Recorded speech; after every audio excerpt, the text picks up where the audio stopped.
Hello, Lynn. Hi, how are you? This is our show number 2. Just wanted to welcome everybody. Thank you so much for joining us. We have a great guest. Yeah, we'll be bringing him in shortly. I'm sure many of you know this. And as we proceed, this is like a next level paranormal. This is not the paranormal show that we're trying to convince you that there's a Sasquatch and there's aliens and there's ghosts. We are next level. We already know that these things are around, and it gives a format for people to, feel comfortable discussing it. But we have a really, really special guest on. We're really excited about having him tonight. His name is Al Santariga. He is a world renowned for his appearances in multiple independent films, network television, and critically acclaimed Beyond the Realm digital radio show. He is the founder of the Bronxville Paranormal Society and director of both the New York State Sasquatch Organization as well as the New York UFO and Dogman projects. He comes from a long lineage of relatives with empathic abilities. His mother was a psychic, and his brother is one of the very first parapsychologists in the USA. Has over 50 years of experience, and that's hard to believe because he doesn't look old enough to have 50 years experience of all aspects of paranormal. He has been featured in the New York's Outdoor News magazine, the Times community newspaper of Hudson Valley, and the Gothamist internet newspaper. Also, he's featured in the book Paranormal Family and Friends by author Frank R. Santariga, his brother. He has intuitive abilities. He is an experiencer, an investigator. He does research. He's a cryptozoologist, lecturer, speaker, and he is definitely the man that you want to call when something goes bump in the night. Let's bring in Alfred Santariga.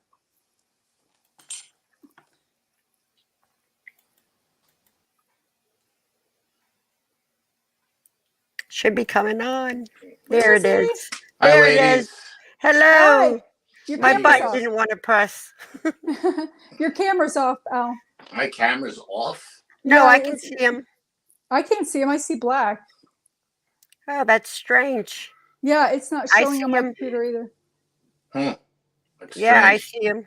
Anybody have trouble seeing him? Yeah, I'm on 2 screens and they're both showing him up in black on mine. That's strange. It's very strange. Uh, Yeah, my there he is. microphone There and you my are. camera's on. There you There are. he is. Yeah, You're it sideways. was There you working. go. No, Yeah. I was just checking to see if my camera was on. I know I had everything on. I had muted my mic for the introduction, so you don't want to hear me drinking water or anything. But I know I didn't touch the camera. Yeah, a bunch That's of people okay. couldn't see it. There was a bunch Well, of people. okay. Well, I'm glad everything is working fine now, and it's a Yeah. pleasure to be here. Thank you very much. The honor is all mine, and yeah, We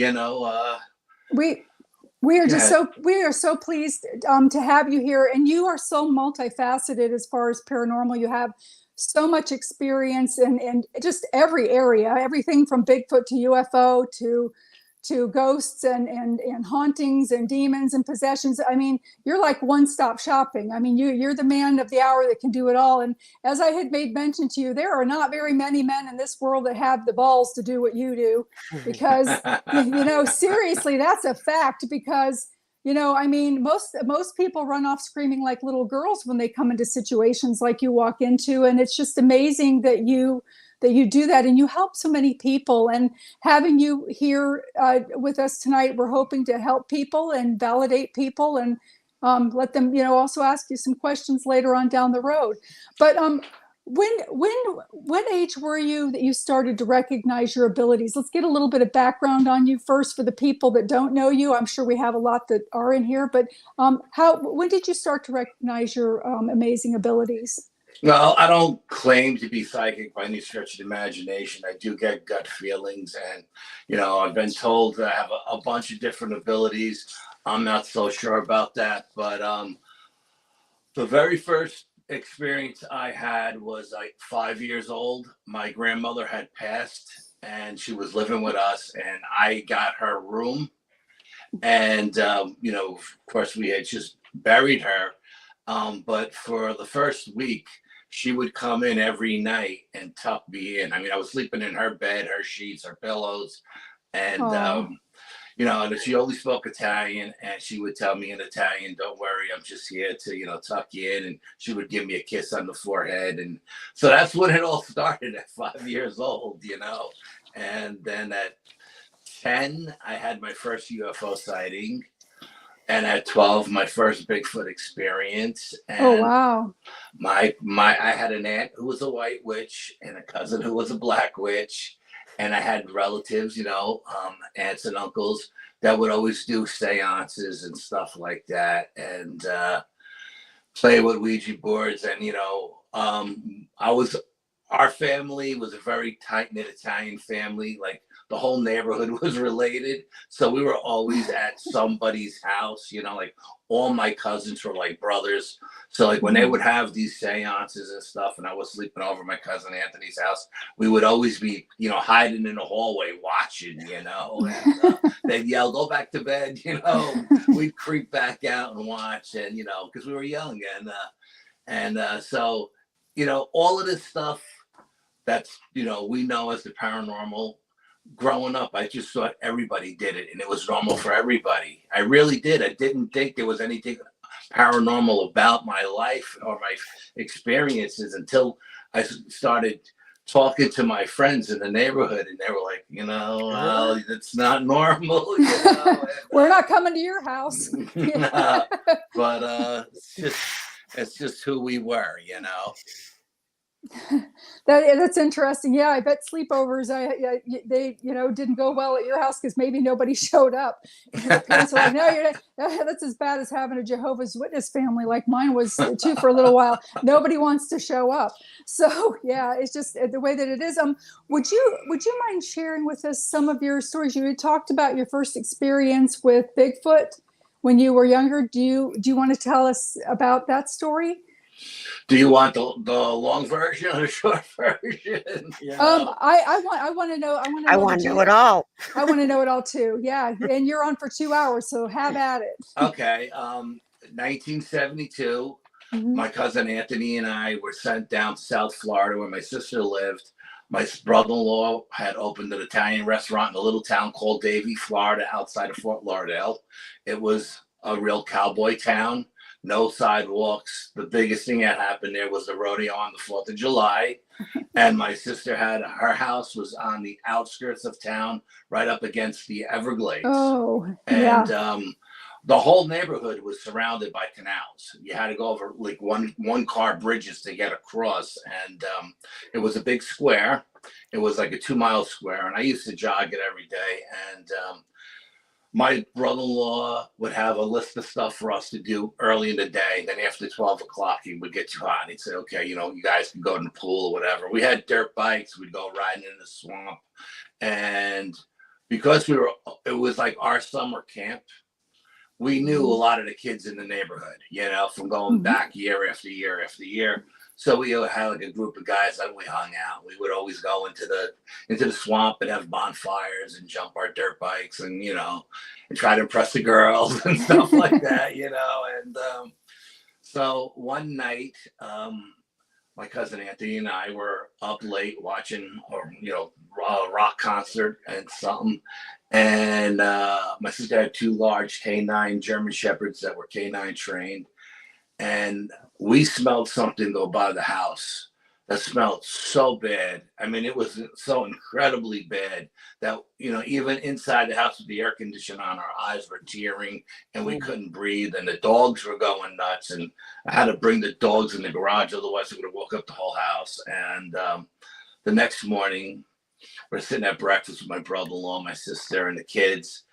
And we tell them about our experience. Something went by the house last night that stunk to high heaven. And my brother-in-law said, "Oh, that's probably the skunk ape," So my cousin Anthony and I look at each other like, yeah, they're pulling our chain, skunk ape.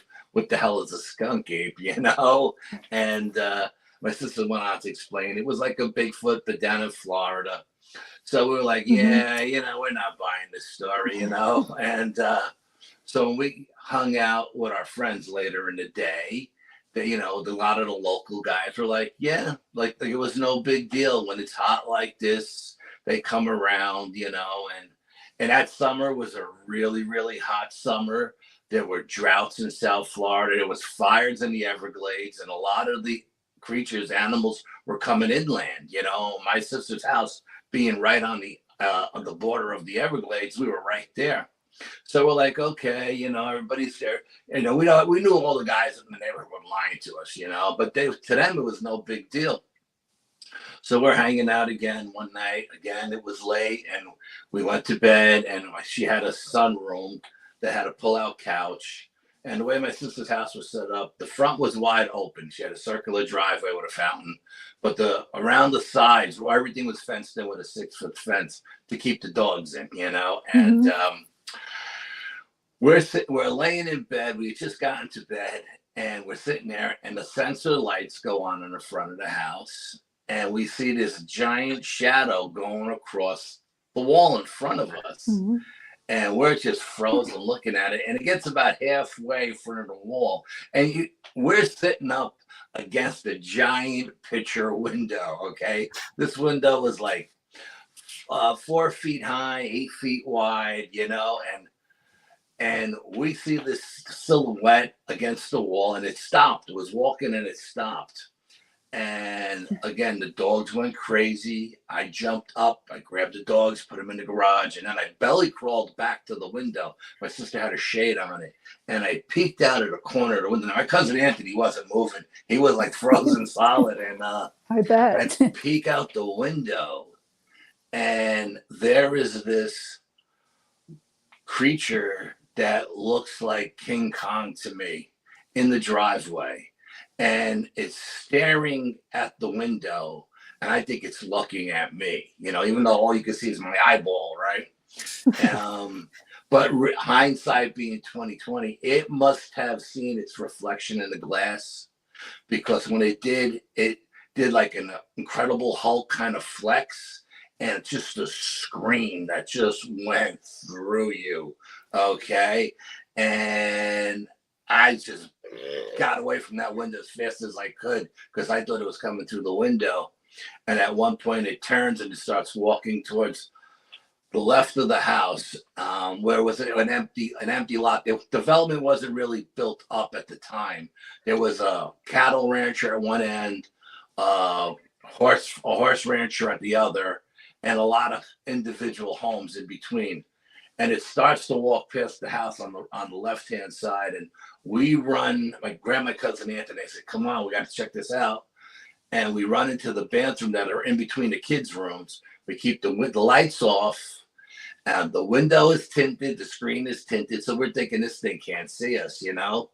And it's walking. As it gets to the corner of the house, the central lights go on, and it's walking along the fence line. And that's where I get its height from, because I know that fence was 6 feet tall, and this thing was head and shoulders above the fence. So I'm thinking it was at least 9 foot tall. Wow. And it's walking, it stops, it picks up a wild watermelon, takes a bite, throws it on the ground, keeps walking. So as it's getting towards the back of the property, we run out to the screened-in patio. Again, we keep the lights off. As it passes the back of the house, the sensor lights go on. We watch it walk past our property the whole time, looking at us. It was looking at us the whole time, like it could see us in the dark. And it gets to a man-made lake that was behind our house. And one of the neighbors had a man-made lake. And it scooted down, and it looked at us. And as it was looking at it, took some water. It was drinking the water out of the man-made lake. And then it got up and it went into the swamp where we rode our dirt bikes. We actually took horse trails out there, like the horse rancher would take groups out riding during the day, and sometimes we would go out on the groups because the horses knew where they were going. So all they needed is somebody in the front and somebody in the back, and the horses would just go around the swamp and then back out. And so we would lead the rides through the swamp sometimes. So it was in the swamps and it was screaming. So we were like freaking out. And I mean, this thing was, it looked like it was black. The hair was black, but when the light hit it, it had like a red tint to it, right? and it had a conical head, a hooded nose. It was massive. I mean, just 4 feet across, 3 feet thick. Wow. It had canines because when it screamed, you could see its canines. And it was just like when my sister said describe it, I said it looked like a monster. You know, that's the only thing I could think of. I said it looked like King Kong to me. That's what it looked like. So that whole summer, we're getting reports. We're hearing reports on the radio of the skunk apes being seen by troopers, town police, city police. We're hearing reports on the TV. We're hearing reports on the radio. So there's tons of reports all over this area, because what I didn't realize until I talked to somebody who grew up in the next town over from me is that summer there were fires in the swamps on top of the drought, and it was pushing everything in. You know, I didn't remember about the fires. And so that went on. So then one night, my brother-in-law would come home every night, especially on the weekends, like Friday and Saturday night. He would always bring home a couple of pizzas for us. It would be like a midnight snack for us, you know, because that's what time he got home from the restaurant. And we were sitting out in the patio. My sister was still up, and we're eating the pizzas, and we're discussing, you know, how all the work we're doing on a house and yada yada yada, because he always had a lot of work for us to do every day. And no sooner do we hear that, we're sitting out there talking, we hear a gun go off, bang, bang, bang, bang, you know. So we all run to the front of the house, and you can see the muzzle flashes coming from the horse rancher's farm, you know. Mm-hmm. And so he says, jump on your dirt bikes, go down there, see what's going on. So we jump on our dirt bikes, we go down there, we run into our friend, you know, the son of the guy who owns the ranch, and we say, what's going on? You know, now the whole neighborhood is out there, and they call the sheriff. And so the kid is telling us, he's like, yeah, the skunk ape, his father had a horse. I don't know if it was a Mustang or a stallion or what it was, but his father had a horse that he couldn't put in the stalls because he just got it from like Montana or Wyoming, and it was wild. So you had to keep it in the corral. Because they put it in the stalls, it would kick, and it made all the other horses nervous. So he had it in the corral. We lost Lynn. I see her. I'm here. We lost. I don't see Al. I see you. I see you guys now. You see all three of us? It's being funny. I see all three of you. Okay, who's doing the hoodoo in the room here?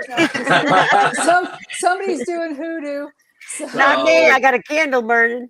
Yeah, I can see you on my computer. So keep going. We can. Okay. Okay. This is great. It sounds like it's getting. I need some popcorn. This is juicy. I know, right? I know. So we get down there and we're talking to our friend, and he says the skunk ape snuck up on this one. Now they had a Native American Seminole Indian coming every day to work this horse because eventually he was going to go out on the tours, you know.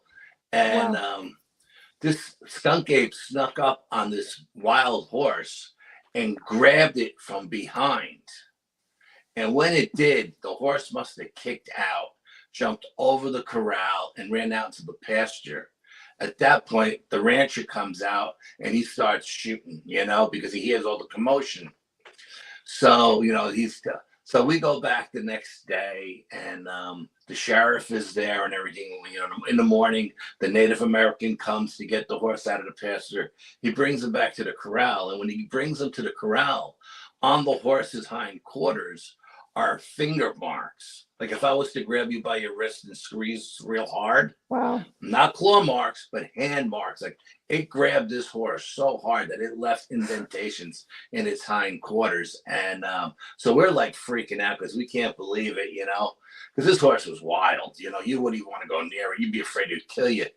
And so we're freaking out. And the sheriff was like, okay, we're going to pick up the patrols because you guys are on the outskirts, and, you know, we'll you know, you're having a lot of sightings and stuff, and we'll come out here more often.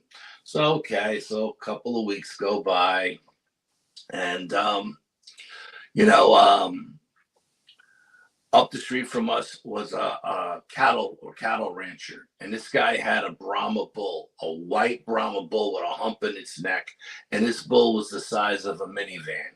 Okay, Wow. If this bull weighed 2,000 pounds, he weighed an ounce. Okay. And I know how big this bull Crazy. was. Because every day when I used to run that 2 miles, I used to jog it every day because I was a martial arts guy. My cousin was a weightlifter, so he would lift weights and I would jog. And every day that bull would look at me run by his pasture, because the fence was only like a 4-foot fence. I mean, he could have came through if he wanted to. And one day I'm jogging through, and the lady's coming home. And she hits her automatic gate opener, right? Because she's got pulling into the driveway, and she's got this giant Saint Bernard like Cujo, and the dog comes out and is charging after me. I'm running for my life. There's no trees down in South Florida to climb to get away from a dog. So the only thing I could In the do swamp. was dive over this 4-foot fence into the corral with the bill. And I get over the fence, and the dog is going crazy. The dog is too big to get over the fence, too heavy. The lady's calling him back. The bull is looking at me. I'm looking at the bull. Now I start using the cows as protection to work my way around the front gate to get out, because I definitely don't want to get charged by this bull. And the bull's just looking at me. He's looking at me. He's looking at the dog. He's looking at me like, what's going on here? And so I ended up getting out. The lady calls the dog. So I seen this bull up close and personal. I know how big this bull was. So one night, my sister and my brother-in-law had friends coming down from New York to visit. So she said, listen, we're going to let you guys are going to babysit the kids. We're going to take these people to Miami. We're going to go dancing and out to eat and dancing, yada, yada, yada. Okay, so we're watching the kids. They get home around 2:00 in the morning. The dogs go crazy. I got to let them out, otherwise, they'll wake all the kids up. And we go outside and we're talking to my sister, my brother-in-law, and he's saying, any action tonight, And we're like, no action tonight. It's been pretty quiet. No sooner did I say that, we heard the most horrific scream or cry, or I don't even know how to describe it. It sent chills down our spines. And my sister freaked out. She grabbed the dogs and ran in the house. Right after we heard that scream or cry, we heard boom, boom, like a double barrel shotgun go off coming from the cattle rancher's house. So my brother says, jump in the car. Let's go see what's going on. So I jump in the back. My cousin Anthony jumps in the front. I'm hanging out of the sunroof, right? And we're coming down the street. And just as we get to our corner, the deputy is on a patrol. So we get stuck behind the deputy. We're going like 10 miles an hour. He's crawling. He's got his spotlight against the swamp looking for the creature. And you can see another car coming around the far corner of the property. Like the sheriff is on patrol. They're crisscrossing each other. But he's on the far end of the property. So as everybody's looking to the left, the creature comes running out of the darkness on the right. And the police car hits it.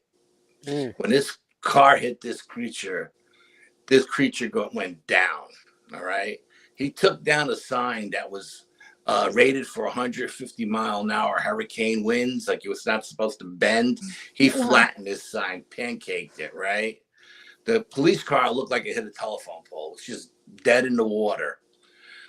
We're sitting there. We're a car length behind the police car, and the creature gets up and it limps over to the police car. My brother-in-law hits it with the high beam so we can get a really good look at it, And it's like the whole world just slows down when something like this happens, because your brain can't comprehend what your eyes are seeing, because it's not supposed to exist.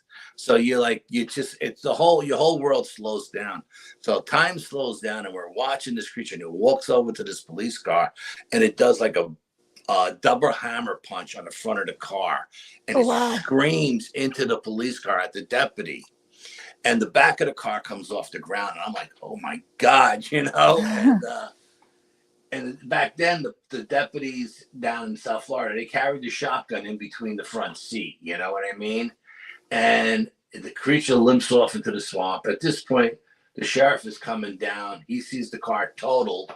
So he comes out, and the deputy tells him what happened. And he says, why didn't you shoot it? And he's like, no, the shotgun wasn't big enough, And then he comes over to us, and he's taken our report, which is exactly like the deputy's report, because I guess he's got to write up a accident report for the police car.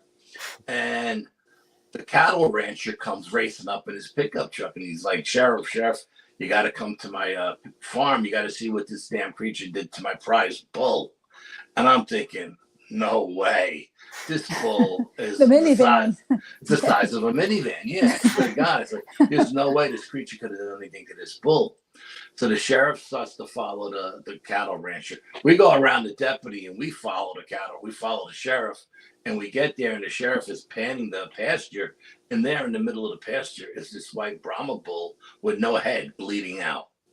It's just bleeding out in the middle of the pasture, and the sheriff is looking for the head, and the head is like 100 yards away on the other side. And the cattle rancher is going absolutely insane. You got to do something about this. Costing me a fortune to buy this bull, and yada yada yada. And the sheriff says, "Okay, we'll put an end to this tonight." And he called in the state police and the county police, and they came with horses and dogs and helicopters. And they searched all night long, and they never found anything. They never found anything. And my cousin Anthony and I thought the news was going to be there the next morning, and we were going to be famous. We were going to be in the newspaper and stuff, or on TV, and all of this stuff. And no one ever came to interview us. And we went to the local Winn-Dixie to buy all the newspapers to see if we were in the paper. Nothing about anything in any of the paper. But I did meet this one woman who's part of the BFRO, and her name is Ree, and she lived in the next town over. And she read my report in the Skunk Ape Museum website, and she wanted to interview me. So I said, sure. And she did an amazing job. If you go to the BFRO and you look up South Florida Skunk Ape Report, 1974, not only did she put everything in it, but she actually got a photo shot of the location, how it's a big square, and she marked out like the cattle rancher was here and the horse rancher was here, because now the swamps are all drained and it's all homes everywhere. And she actually put in, at the end of my report, she actually put in like 30 other articles that were in the newspaper from that summer, from in the area, you know what I mean, to validate everything I was saying. And she remembers the whole thing because her father had a business in our town, and her uncle was a police officer in the next town over. And when he retired, he gave her his unofficial book on police reports, because they had two books, the official one and the unofficial one, because they got a lot of call for peeping Toms. And when they would go to these homes thinking there was a peeping Tom looking in the window, they would see a skunk ape. And then the skunk ape would see the police with the flashlights and jump into the canals and swim away, you know. But you can't put that on the police report. So they would have a fake report and a real report. And he gave all his unofficial reports to her. I think she's going to put a book together or something. But awesome. it was a crazy summer. And when we came home that summer, I couldn't wait to get home to tell my brother, you know. And I was like, man, I can't wait to get home. My brother's going to lose his mind, you know. And my cousin Anthony is like, no, you can't tell anybody. I go, what do you mean I can't tell anybody? He goes, no, you can't tell anybody, because then everybody will. My brother took a lot of ridicule over the years as a paranormal investigator. No doubt. From my family. Yeah. My father seen a ghost run right through the engine block of his car, and he still refused to believe what it was. But the guy sitting next to him, if you told the story, this guy would have tears in his eyes, you know. But so my father would break my brother's chops, my uncles, everybody broke his chops. So my cousin said, if you tell anybody, I'm gonna kick your ass. And I didn't feel like fighting with my cousin Anthony. You know, we fought all the time. And you know, he was 15, I was 12. We fought all the time. Don't embarrass me. You know, and he said, yeah, don't tell anybody. And I never told anybody except for like my two best friends. And then my brother wrote the book like 40 years later.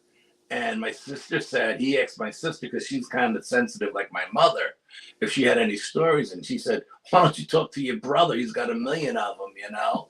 And he goes, well, he never told me any. And I said, because it just, I mean, I forgot about them over the years. You know what I mean? I put them on the back burner. Life came in, and life goes on, and you got all the stuff going on in your life. I didn't remember the stuff until I started talking about it. So then he wrote a book, and I put a couple of stories in his book, for him and stuff like that. But that was the first Bigfoot experience that, like, I always thought Bigfoot was in the Pacific Northwest, never down south or up here in the Northeast. But man, was I wrong. Yeah. They're all over the place.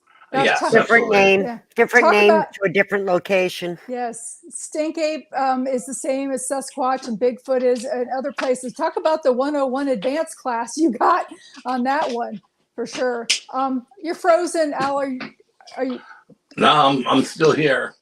Okay, well, we'll just wait for it to start. There it is. There you go. I'm back. You're Yes. back. Okay. So wow, that is just an amazing story. Oh, yeah. The skunk ape. I'm sorry. Go ahead. Go ahead and fix. With your mom being psychic and things like that, so it was commonplace in your house. So you got very, very comfortable with being around that. Do you feel that helps you in your field today, working with sometimes possessions and demons and getting negative spirits out of people's homes? Well, I'll be brutally honest. When it comes to demons and stuff like that, it's above my pay grade. I'll hand that stuff off to people I know a who guy. have more experience. No, I know a lot of guys, and as a matter of fact, I'm supposed to get together with. I got a client right now. I'm supposed to get together with John Zaffis and Larry Elwards and his wife Debbie Elwards, and we're supposed to do this. Not only cleanse this woman's home, but give her an exorcism and her husband, and she got some dark stuff going on there, but I would never tackle it on my own. You know what I mean? I would hand it off. And I even told Debbie and Larry and John, I was like, listen, if you don't think it's safe for me to be there, I'll just leave. But if you think it's okay, I'd love to film it. You know what I mean? Yes. And Deb is like, she kind of takes charge, and she's like, I'll let you know whether it's safe enough for you to be here, Al. Don't worry about it. But that's supposed to go down. But I mean, as far as first of all, I want to say we never charge for our services. If you call us and you have an issue, whether it's, houses haunted, whatever is in there, we've experienced everything from, negative entities, like entities that were once spirits that were once human, that were negative, and what I've noticed is that if you were a nasty person in life, you're a nasty person in death. That was like an aha moment, and we've dealt with that. We've dealt with elementals, all kinds of stuff, and we'll go in and we'll do our best to cleanse it. If we can't, then we'll let you know. We know so many people in the field. We'll point you in the right direction. But we've done a lot of cleansings and a lot of stuff like that. We've done tons of investigations, whether it's CE5s trying to draw in alien intelligence, or Sasquatch squatching in the woods.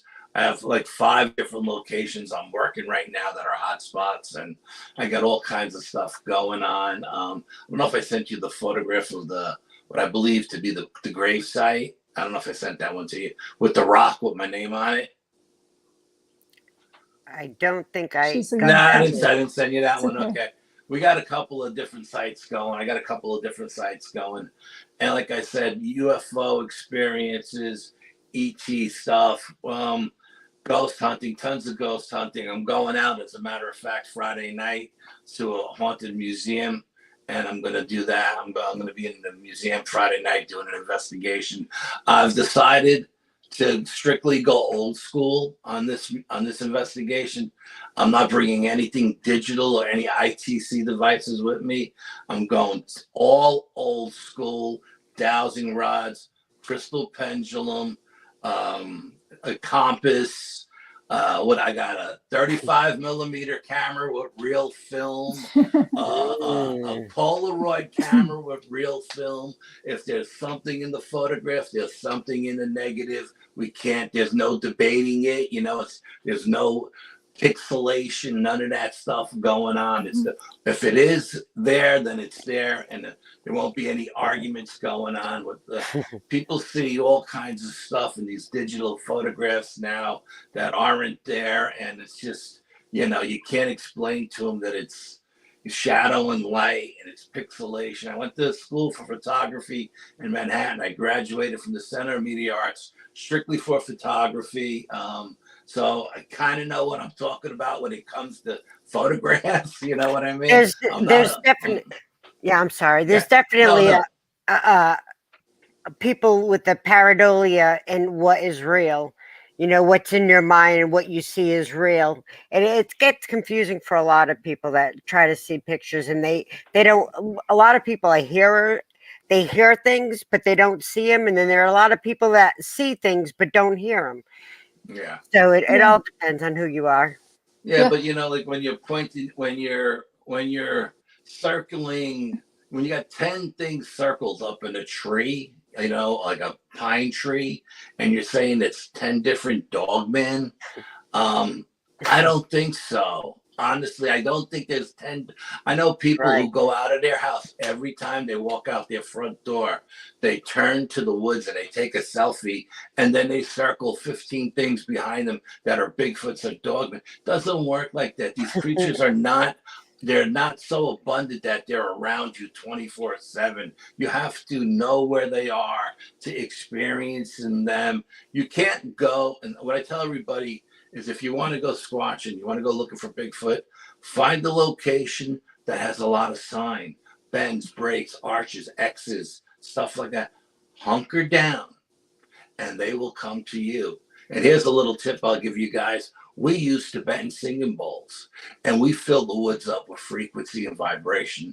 Perfect. And when they hear those Tibetan singing bowls, they come in to see, it draws them in to see who's there and what's going on. And then you can have an interaction, whatever they allow you to interact with them in whatever way, but but if you're going to go looking for them and constantly walking and moving, and you're not going to find these creatures. You're just not. They got to find you. That's true. And, and so many people, they do go in walking. And when something does finally show up, whether it's a ghost or an alien or a Bigfoot that they've been wanting to see, then they get scared and they run off. So, they want to see it, but they don't want to see it. Also, somebody's making mention for you to mention the story about the swamp and the caverns in Florida. But before we do that, Anne-Marie, I want to just go ahead and thank everybody that's here in the room. If you have that list, to go ahead and say hi to the people that are here. Yeah, it's actually a pretty long list here. We got Vixen. Hi, Vixen. Robin Haynes McCrae. Hi, Robin. Yeah, Robin's a sweetheart. She's out here hollering your good glory. Echo Leaf, who he's great. Robin Haynes McCrae again. Vixen Doe again. Stephanie Martian Lindley. Joanne Stewart. Joshua Dixon. He'll be coming on here next week. Next week, yes. Hi, Joshua. Janelle Lee. Thomas Cardos. Hi, Tom. He's the one. He's the one that asked. I was going to say, right.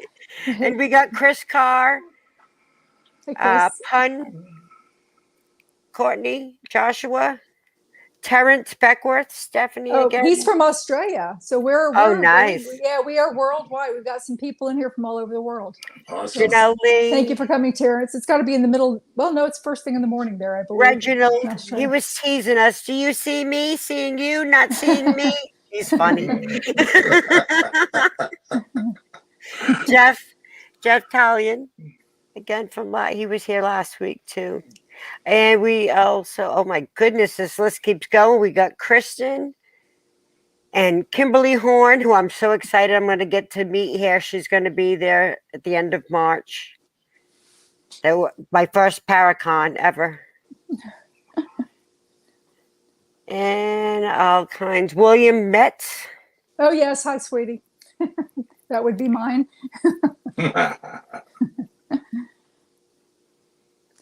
Well, All righty. I think that's if, about yeah, if that we I can missed see. if we missed anybody, we're sorry. We do say hello, send love and light out to everybody. And we really now are curious about this swamp cavern story in Florida. Well, that's actually that's the very last part of the skunk ape story that I didn't mention. I didn't know, I didn't want to drag it on forever, but Oh, we're all interested. We're enthralled, believe me. okay, all right. So after they couldn't find the creature, we used to go, like I told you in the beginning, we used to go back there, ride our dirt bikes, and take the horses on the trails. The way the canal came in, there was where it just ended. There was an end to the canal, and the local kids called it the turnaround because the water would come in to that and then turn around and go back out. So the local kids called it the turnaround, and they would go swimming in this canal. And there's alligators in this, and they were like, "Oh, Florida, the no shit, alligator." yeah. The alligators don't come in the turnaround, they would say. And I was like, how could the alligators not come in the turnaround? There's fish, there's turtles, there's frogs, there's all kinds of animals, food in here for the alligators. What makes you think they won't come in here? And they're like, the alligators they just don't come in the turnaround. And I was like, okay. So one day, my cousin Anthony and I are fishing in the turnaround, and an alligator is sunning himself, and he's just sleeping, and he's floating, and the tide is coming in, the water's coming in, and I swear to God, this alligator wakes up, and he looks around like where he is, and he sees where he is, and he literally runs on the top of the water to get out of the turnaround. And we just look at each other like, did you just see that? Like, yeah, how crazy is that, right? And so one of the local guys, he swore up and down that the skunk ape had caverns along the banks of the swamp. And once it got into the swamp, it would go into these caverns. And that's why no one could ever find them once they got into the canals. So one day we rode out there on our dirt bikes, and he says, Al, I'm going to go swimming along the cattails, along the banks. If I find one of these caverns, I'm going to go in it. And I was like, okay, because I didn't really think he was going to find anything, And he's like, and all of a sudden he's screaming, I found it. It's like, 7 feet below the water line. It's down here. There's a cavern. And I'm like, don't go in there. It's probably an alligator den, don't go in there. And he's like, I'm going in. You got to come with me. And I was like, I'm not going in there. Are you out of your mind? I said, there's alligators in there. He goes, no, the alligators won't come down here. And he's like trying to convince me to go in. And I go, listen, just think about this for a minute. If you do find the skunk ape's lair, okay, what do you think the skunk ape is going to do to you if you show up in the middle of his house? What would your father do to a stranger in the middle of the night at your house? That's what this creature is going to do to you. But this kid was hell-bent on going in. So he swam in. He says, give me 5 minutes. If I'm not back in 5 minutes, you get on your dirt bike, you race to my house, you get my brothers. You show them where I am. Okay. So he goes in, and I'm counting like 1 Mississippi, 2. So 60 because I didn't have a watch on me at the time, right? And I'm counting, and I'm getting close to like 5 minutes, and I'm like, oh, man, I'm going to have to go get this kid's brothers. I don't know what happened to him, right?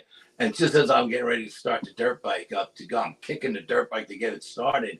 He comes flying out of the water, and he's like going 100 miles an hour. I found it. You're not going to believe it. I found it. I came up inside under the ground, like right where we're riding our dirt bikes. He goes, there's an underground cavern, and there's like caves all over, and it smells so high. And he's just talking like 100 miles an hour. And I'm like, dude, calm down. And he's like, I told you I could find it. It's like, okay, you found it. Now what? What do we do now? We go tell the cops? What do we do? He goes, no. He goes, you got to promise me, Al. You got to promise me you never tell anybody. He goes, because if we tell the police, they'll come in here and they'll blow these caverns up, and they'll cave them in on these creatures, and these creatures just want to be left alone. They don't want to deal with people, So I said, okay. And again, I never told that story till like 40 years later when my brother wrote the book. And I told him that story, and I was like, and I said, you're not going to believe this, but I said, I know it sounds crazy, but I'm telling you, I don't think the kid was lying, because he was jumping out of his skin. He was like, I couldn't hold him still. He was bouncing around, and I was like, calm down, calm down. He swore up and down high heaven he found it. And you know what? I truly believe he did. I believe him too. Yeah. I do believe him too. I was also born and raised in Florida and knew about the skunk ape Okay. and in that area too. Never ever actually came face to face with one, what was definitely in the realm of the odor of one, and got out of there quickly. So I'm glad that I didn't have to have them up close and personal like you did. But, with all of the things that you do with the clearing of houses and things like that, have you ever had anything attached to you and follow you home? I've had a couple of attachments, but nothing ever followed me home. No. We were at, my partner Brian and I were at a place called Letchworth Village Insane Asylum. And we were investigating there. And some of the pictures I sent you, the old lady, that was from the insane asylum. And the security guards told us we have to go to the cemetery, because they seen that when they were patrolling there one night, they seen 3 beams of light come out of the ground. Oh, wow. And it freaked them out. So you guys are investigators. You got to go to the cemetery. Okay, so we made a plan. We went back to the cemetery one night, and I always like to do a day-night investigation. I like to get in there and, first of all, get a lay of the land where I'm investigating, and number 2, see how much it varies from the day's investigation to the night's investigation.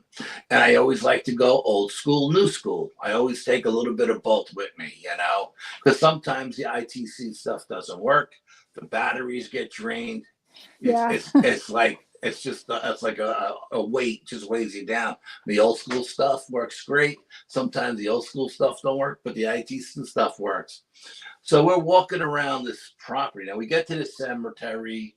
We think it's just a normal cemetery in the city, So we didn't bring any weapons with us or anything. Normally we'll go into the woods with 18-inch machetes, 10-inch survival knives, and pepper spray. I don't allow anybody to carry any firearms. I don't trust anybody with guns but me. And if I don't have one, no one else is having one. And so Brian and I go to the cemetery.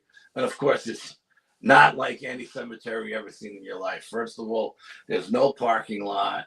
There's no sign for it. There's no nothing. You have to hike into the woods a quarter mile before you get to a monument. And then behind the monument is a hill with no headstones, just crosses with numbers on them. Oh, wow. So we're walking around and we're investigating. We're doing our daytime investigation, and I'm filming, and we're doing EVPs, and we've got all kinds of devices going. And my partner, and I felt a little off. And I don't know why I felt off. It just did not feel like me. And my partner says to me, "What's wrong with you?" And I'm like, I'm in denial. There's nothing wrong with me. Why? And he's like, no. He goes, you don't sound like you. I hear myself talking. I think I sound like me. I go, well, who do I sound like? He goes, you don't sound like you. And then he says, we're walking around some more, and he says, you don't even look like you. And I'm like, well, then who the hell do I look like if I don't look like me? And he goes, Al, what's going on? And I'm like, nothing. He goes, you got an attachment. I say, no, I don't have an attachment. He goes, Al, you got an attachment. And so as we're walking around, we're doing our investigations, and I say, you know what? We were there a couple of hours. We were in maybe 3 hours. We got there around 12. Maybe it was later than that. We were in there for 5 hours. And I said, okay, you know what? Let's go to the diner, grab a bite to eat, and come back and do the night investigation. And when we left to go to the diner, whatever was attached to me popped off. So I don't know if it was just feeding off of my energy or what, but that was the first time I ever felt like anything had ever attached itself to me. But I didn't feel like whatever was attached to me was negative or dark. You know, I didn't get that vibe. You know, I just felt like I know I got something attached to me. I know I'm in denial. I'm not admitting it to Brian, but Brian's a pretty sensitive guy too. You know what I mean? And he knows right away. I can't BS him, you know. And yeah, we're like brothers. We could read each other. And so then the second time I had something attach itself to me, I had just had my ascension. Okay. And we were doing an old restaurant from like the 1700s. And we get to the restaurant, and there's a psychic there. Melissa, I haven't seen her in a good amount of time, like 6 months. And I walk in, and you know, there's a couple of other investigators there, and everybody's hanging out by the bar, getting ready to put our stuff together. And Melissa sees me, and she goes, "Oh my God, what happened to you?" You know, and like she's freaking out. And I go, "I shaved my head. What's the big deal?" She goes, "I'm not talking about your head." She goes, "Al, your light is beyond." She's telling me. She goes, "You've lit up this whole room." Glowing. And I'm talking to her, and I'm laughing. I'm like, "What are you talking about?" She goes, "You had an ascension, didn't you?" And I go, "Yeah." She goes, "Tell me about it." So I'm telling her about my ascension. She's like, oh my God, welcome to my world." And she was like just so excited for me, you know. So then we were getting ready to start the investigation, and one of the people who were running it got an emergency phone call. She had to leave. And she said, "Al, could you do me a favor? Just run the downstairs for me. You know, you and this other guy who's there, this guy, William." She said, "You and Bill, can you guys run the downstairs for me? The girls are going to run the upstairs for me. I got to go." "Yeah, don't worry. We got this." Okay. Soon as she left, something attached itself to me. And we were getting ready to start the investigation downstairs. And I get overheated. I got overheated. I started sweating profusely. I felt like I couldn't breathe. I went to the bathroom. I wiped my face. I wiped myself down. I come back, and Bill's looking at me. He goes, "What the hell happened to you?" "I don't know. Something happened." I said, "I think I had something attached to me because I don't feel good, you know, and I can't think straight." And he goes, "Don't worry. I got this. I'll take care of the investigation down." I said, "You know what? Give me a few minutes and I'll jump in and I'll help you." The whole time he ran that investigation, I couldn't figure out how to work my equipment. And I'm thinking, whatever is attached to me must be from the 1700s that was attached to the location, because somebody from the 1700s wouldn't know how to work on, full spectrum camera or something like that, you know? And for the life of me, I'm looking at my equipment and I don't know what the hell I'm to do. I just don't know what to do. I can't figure out how to work my equipment. So then the downstairs session was done, and we were going to switch. And Melissa comes downstairs, and she goes, "Oh my God, what happened to you?" And I go, "What happened?" She goes, your aura is like black now." She goes, "Something attached itself to you, Al." She goes, sit down. She goes, "We got to get it off. We got to get it off you right now." And I said, "Okay." And she had a ton of stuff with her. And she did some kind of ritual. And I swear to God, I swear on my dead mother, this is a true story. Whatever she did to cleanse me, I felt the energy start vibrating at the bottom of my feet, come up through my body, and pop out of the top of my head. I literally heard a pop when it came out the top of my head. And she looked at me. She said, "Did it just come out the top of your head?" I go, "Yeah." She goes, "Because your aura's back now." And I was like, "Okay." And she goes, "Whatever it was attached to you." I said, "Was it dark?" And she goes, "I don't think it was so much dark that it was just feeding off of you, but it was feeding off of you big time, you know, to drain you like that." And I was like, "Okay." I packed up my equipment. I said, "I'm done with this investigation. No doubt. I'm getting out of Dodge." I said, "I'm out of here." And I went home, and I never had another issue with that. But those were the only 2 times I had something attach itself to me. Yeah. Oh my gosh. You know, I think that there's some people in our audience that might want to ask you some questions. So Absolutely. if there are, definitely put them in caps so that we know that it's a question that you want to ask, Al, and we will definitely get the answer for you. Let's see here. when you go into homes, before you go into homes, especially since your ascension, that was the word that I was looking for, because your aura is explosively huge. Like I said, Orange. they can feel you on the block. As soon as you turn your vehicle on the block, they know you're coming. So, and that's how I feel it coming, from you as well. Oh, wow. Is there any kind of preparation that you need to do now to protect yourself, or any type of like post preparation, for lack of a better word, any type of rituals that you do to help protect yourself that way now?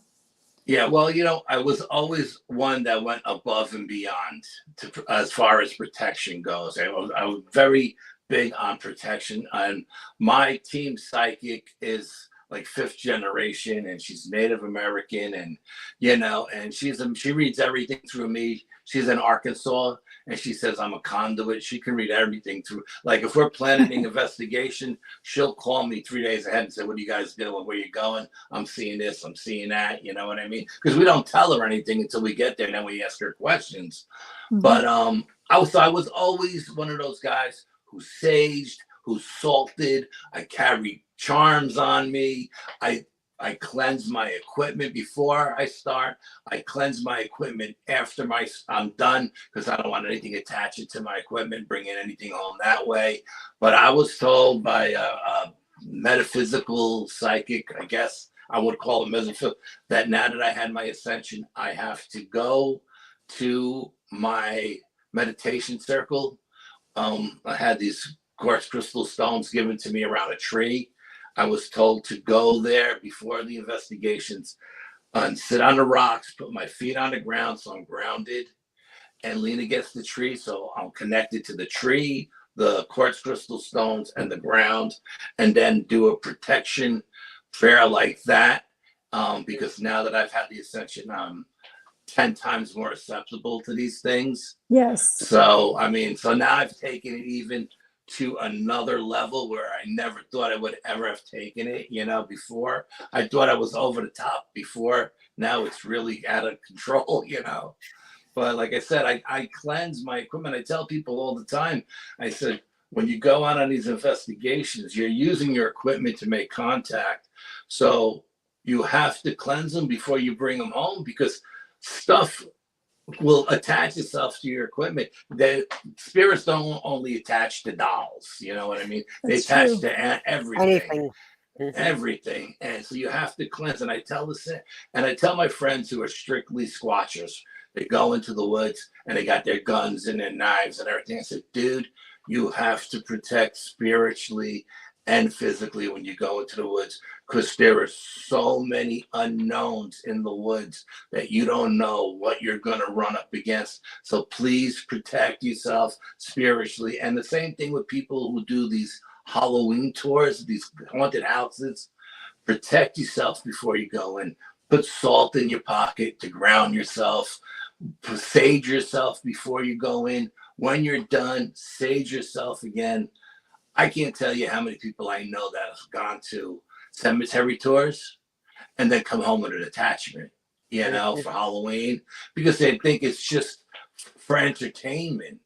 But your intention is very powerful. And when you have a whole bunch of people with the same intention and you want to make contact with spirits, you're going to make contact with something. And if you have the right energy, that something is going to attach itself to you.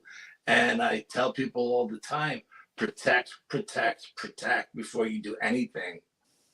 Yes, and that's so important, especially as you mentioned the ascension. A lot of us are incarnates here. We didn't reincarnate. We chose to come here for this time for specific purposes, like even exposing aliens and these other forms of life that are here. I see dead people, so I see ghosts walking around and things like that.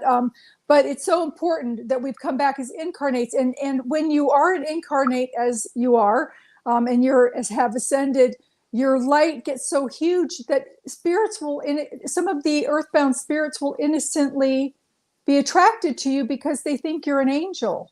So they want to come near, and I mean, if you were to do like a infrared or something on you at some point in the dark, you'd probably be surprised as you walk through say a graveyard or something, that you might even have a few of them follow trailing along with you because they just want to engage in that light and that sort of thing. But do we have any questions for him from the audience? A lot of comments. I had just had this one up. Let's see. I don't feel that way.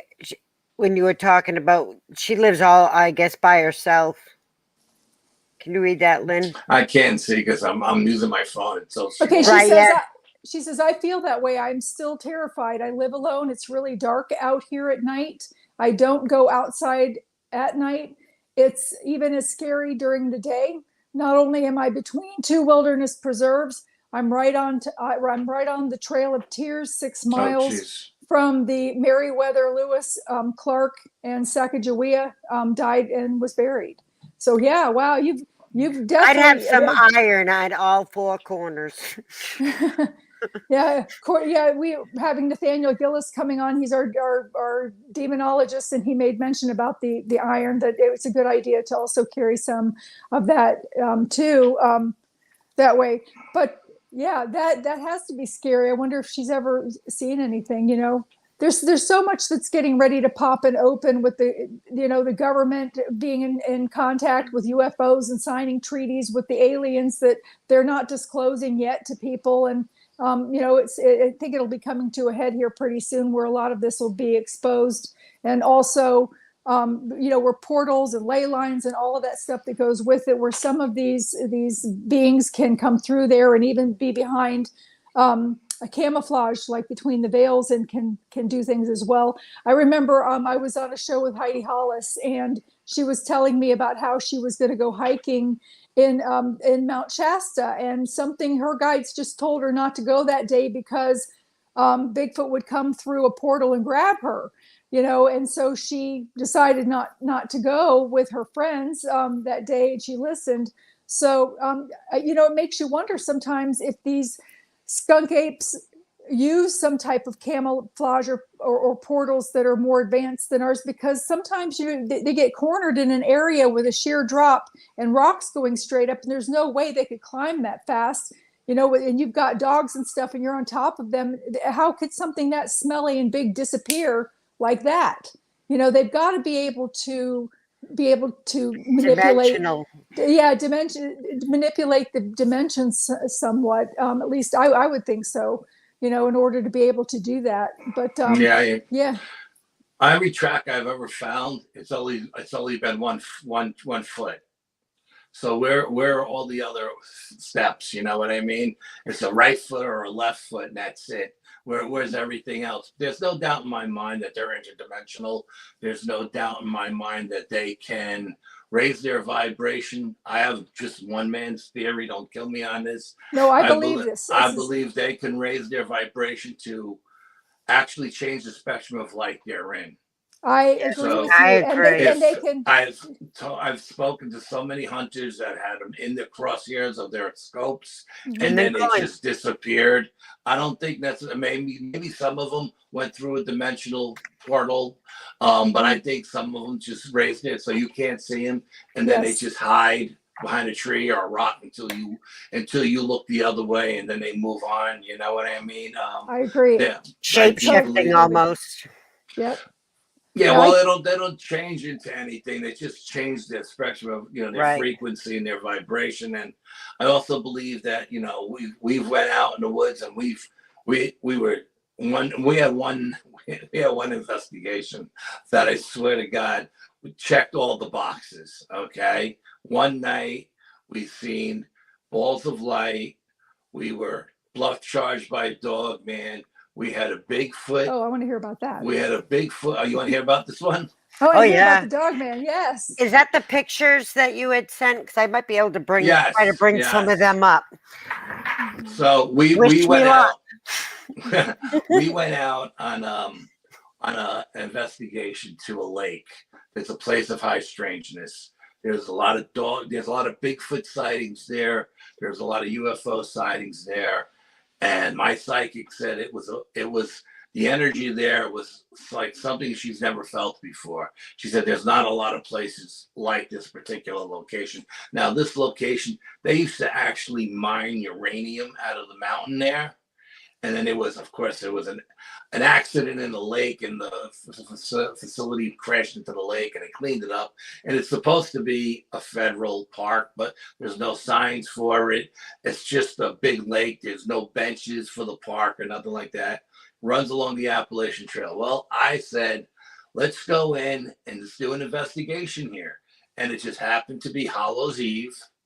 It happened to be a full moon that night, and there happened to be a meteor shower going on. All lined up.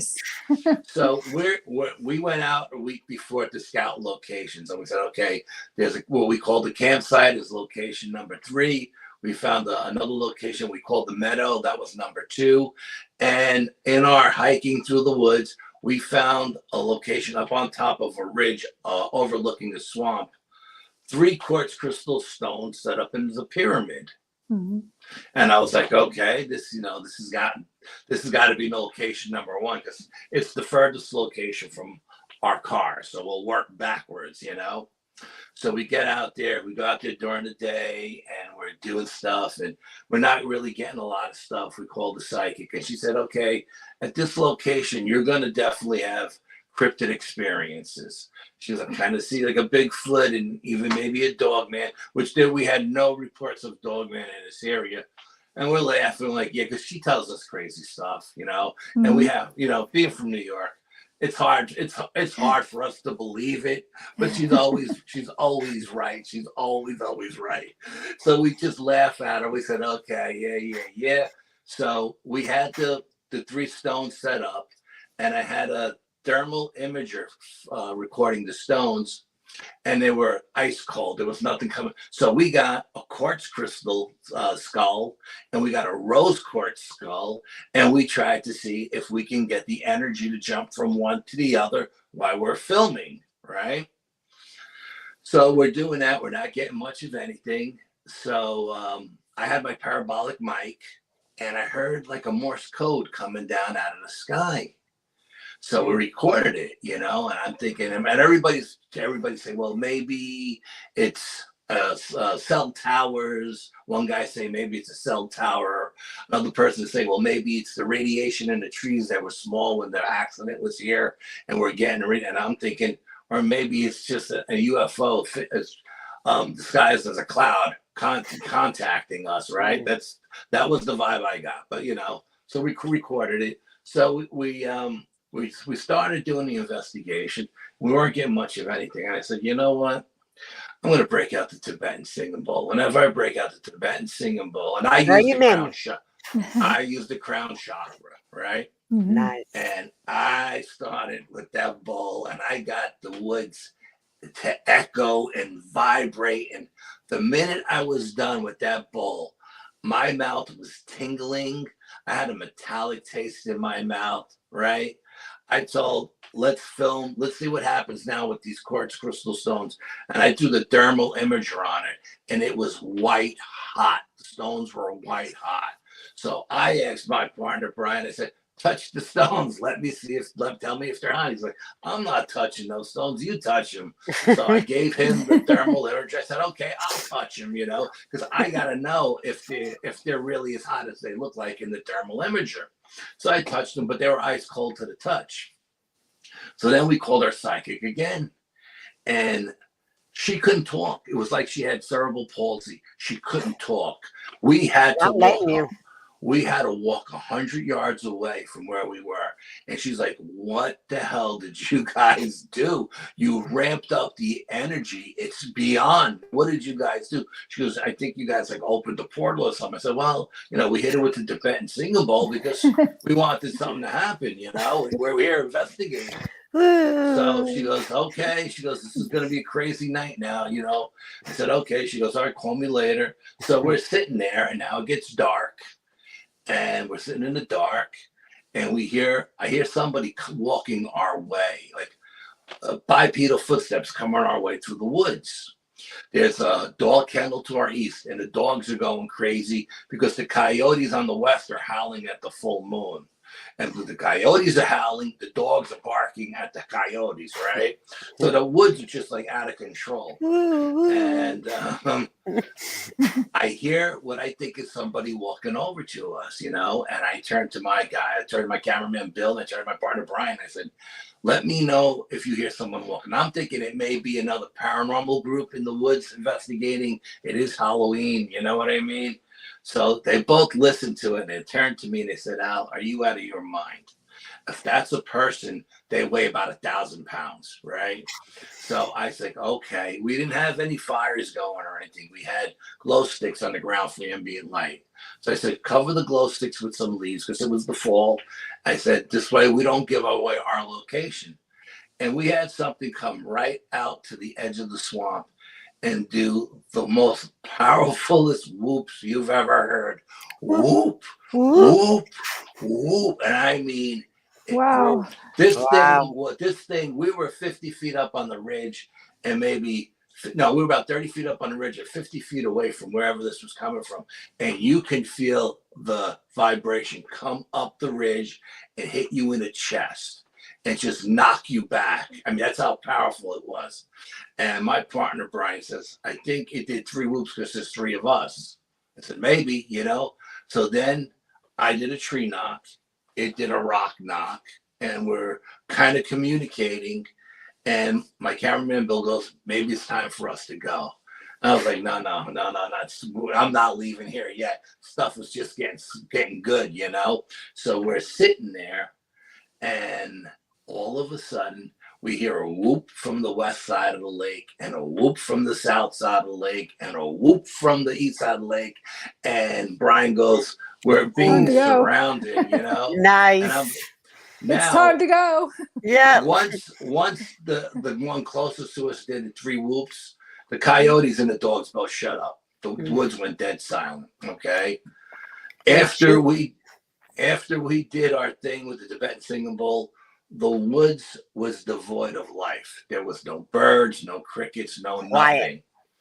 And so we're sitting there and we're debating on what we should do. And we got 3 or 4 cameras going, pointed in all different directions.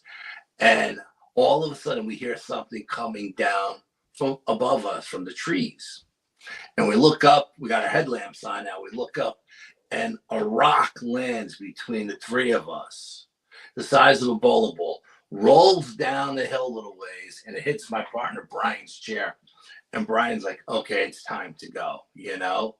And I was like, no, not ready to go yet. I still feel like there's more to come, and I don't want to miss it, you know what I mean? And everybody's like, okay, Al, you know, if you don't want to leave, we won't leave. So we're sitting there, and unbeknownst to us, there was a Dogman den in the swamp. We didn't know this. We didn't know this at the time.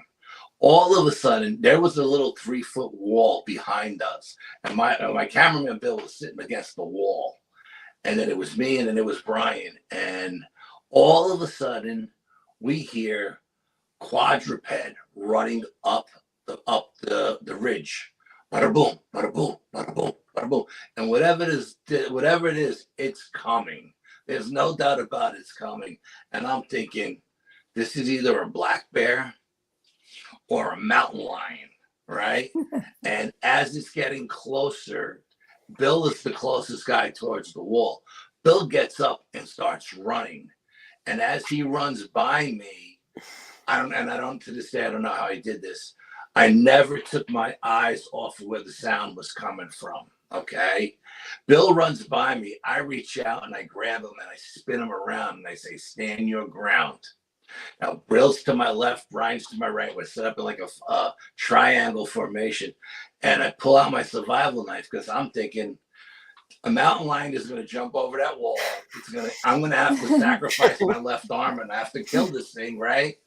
And whatever it is comes right up to the wall and never comes over. So we're sitting there and we're listening. I mean, you could have heard a pin drop. We're listening. We don't hear anything. We don't see anything. We start turning the cameras around towards the wall. I got this little Sony Instamatic camera, digital camera. I took one picture and I put it back down because you can't see anything on it because it's so small in the back, you can't see it. I put it down and I say, okay, we're going over the wall. Everybody grab a camera. We jump over the wall, full spectrum, thermal, IR, low light cameras pointing in every direction. Bill's got a 1500 luma flashlight that lights up the woods like daytime, and we don't see anything. Never heard anything leave. Never heard anything jump off the ridge. Just whatever it was came charging up to that ridge, but never came over the wall. Okay, so Bill's like, can we leave now? And I was like, let's just wait 10 more minutes, you know? And he's like, Al, you gotta be kidding me. And I'm like, just give me another 10 minutes. So 10 minutes went by and the area went dead. So I said, okay, let's go. So we pack up our equipment. So we'll go to the second location, the meadow, and let's see what happens there. As we're walking to the meadow, I'm wearing a green moldavite stone that's supposed to vibrate at an alien frequency, right? Because I'm thinking, you know, I want something to happen this night. I don't want to I want to go out and do this investigation and nothing happens. So I'm wearing this stone, and as we're walking from the ridge over to the meadow, there's a silver light. We got video of this on our YouTube site. There's a video. Brian says to himself, I'm not going to pack everything away. I'm going to keep one camera out because I don't want to be that guy that misses that shot, right? And I said, okay. And as we're walking, I see a silver light flashing in the sky, like a strobe light. And I said, oh, God, please don't let this be a UFO. Don't let these guys get abducted because of me. You know what I mean? Because I'm wearing this stone. I'm not saying anything to these guys. I don't know. Because we got our headlamps on. We're looking down. The trail is very treacherous over there. A lot of rocks. And I think Brian looks up and goes, what's that? Soon as he says that, this thing stops. And it goes from silver to red to orange. Brian starts filming it.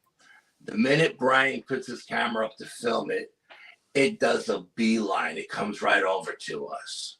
Now we're standing there. This thing is above us. We can see because there's no leaves on the trees. And we're looking at it. And I say, time check. And Bill says 9 o'clock. I said, okay. I said, shut off your headlamps. So we shut off our headlamps. The minute we shut off our headlamps, it hit us with a floodlight. And you can hear us in the video debating, what is it? It's got an electrical hum. Is it a drone? Is it a helicopter? You know, just not making any sense because we can't figure out what this is. But I think we all knew what it was, right? So we're sitting there looking at it. And then I say, you know what, guys? We should step out of this floodlight because we don't know what it's doing to us, you know? So we stepped out of the light. And the minute we stepped out of the light blinked off and it went boom, and it was gone. Thousandth of a second, it was just gone. It went straight across the lake. So we all look at each other and we say, wow, that was crazy. And we head over to the meadow. We get to the meadow, we set up, and we call the psychic up. And it's 9:30, right? It was 9:45. So we got there at 9. It was 9 o'clock. We called the psychic up and we said, okay, we're at the meadow. What do you feel here? And she says, whole different energy over here. She said, you're going to see balls of light. She said she called them fairies.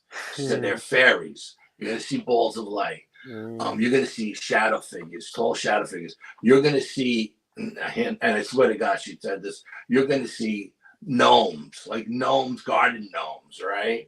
Like woodland creatures, she said. And we're laughing hysterical because, you know, it's bad enough to talk about fairies and shadow figures, but now she's talking about gnomes, you know, and we're like, what are you smoking, Cindy? You know, we're laughing. And she says, call me later. Okay. She goes, let me know if anything happens. I said, okay. So we hang up on her and I'm facing south. Brian's facing north. Bill is facing east. He's actually filming the meteor shower because the meteor shower is at full bloom now. And the meteors are just coming down. It's unbelievable. I was showering meteors. It's just amazing. And then I see 7-foot shadow figures jumping from tree to tree. So I say, I said, I'm taking pictures of it with my camera. And I said, Bill, film the trees. Let's see what we get. Now we had rigged a monitor to the camera. So the camera had its regular monitor, and it had another monitor that we had hot wired in with another SD card. So we had 2 SD cards in the camera. And Bill's filming the trees, but through the night vision camera, it looks like the trees are covered in silver Christmas balls. Wow. We can't figure out what's on the trees because there's not any leaves on the trees. There's no leaves on the trees. And we're looking at these leaves. I'm like, what's on the trees? And I go, do you see the shadow figures? He goes, no, all I see are these silver balls. It's like, well, I'm taking pictures of 7-foot shadow figures, and not just 1 or 2, but like 3 or 4 or 5, you know? Yeah. And Brian says, turn the camera over Al's shoulder, Bill. I'm seeing movement back there, but it's low to the ground. I don't know what it is. So Bill turns the camera around. He's filming the area that Brian pointed to. Brian's standing up, looking over my shoulder. We're both looking at the monitor. And hand to God, I swear on my mother's grave, we've seen a little gnome pop out from behind a tree and run from one tree to the other. Now we all seen this.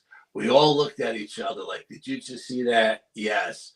And Bill is laughing. He goes, I got the SD cards in these cameras. We got it on film, baby. We got the smoking gun. All of a sudden, another one comes out and runs. So now we get up and we got to go investigate. We go and investigate. There's nothing there. In any of the cameras we got, in any spectrums of light we got, nothing's there. We go, we sit back down, and we're discussing what we're experiencing, you know? And I turned to Brian and I said, oh, by the way, if any of these balls of light show up, the Native Americans up here in New York say, don't follow these balls of light. They'll lead you to your demise, right? Now, Cindy says, the psychic says, they're fairies. I don't know what they are. But I told Brian, I said, bring your green laser with you, and I'm going to bring my red laser. And if we see any of these balls of light, let's hit them with the laser, see what happens, right? At one point, on the west side, on the east side of the lake where we were originally, we see 2 balls of light, like the size of softballs, come up out from behind a bush. Now, there's no leaves on this bush. It just blinked on. We don't know where it came from. So we're looking at these balls of light, and Bill's filming it, and we're filming it. And I turned to Brian. I said, look, on 3, you hit the one on the right. I'll hit the one on the left. I said, Bill, get your 1500 luma flashlight. Let's see what these things turn into. You know, are they going to blink out and turn into a cryptid? We don't know. So on 3, we hit them. Bill hits the flashlight. The flashlight lights up the woods. As soon as our lasers hit both of those balls of light, they blinked out and they were gone for the rest of the night. They never came back. So we don't know what they were.